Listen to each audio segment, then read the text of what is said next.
Scioperano oggi in tutta Italia per 24 ore i medici ospedalieri. Chiedono il rinnovo del contratto ma anche la salvaguardia della loro professione. Ivana Godnik a Padova ha seguito la manifestazione regionale.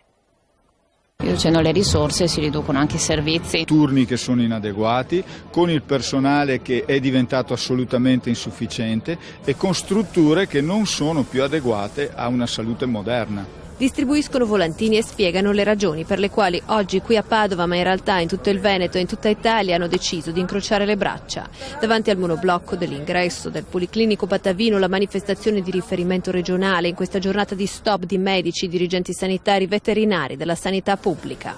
Questo sciopero che non è contro l'utenza e ci dispiace molto per i disagi che vengono creati, è uno sciopero per la medicina pubblica, una medicina che si sta sempre più privatizzando in Italia. Abbiamo notizie che lo sciopero stia riuscendo in gran parte degli ospedali del Veneto, sono bloccate le sale operatorie. Abbiamo un servizio sanitario che ha un finanziamento come quello della Grecia.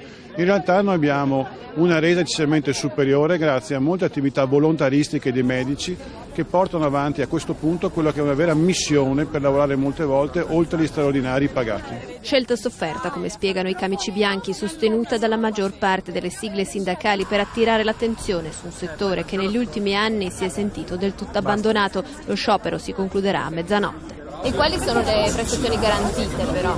Quelle d'urgenza. Solo le prestazioni d'urgenza e di emergenza ovviamente vengono garantite.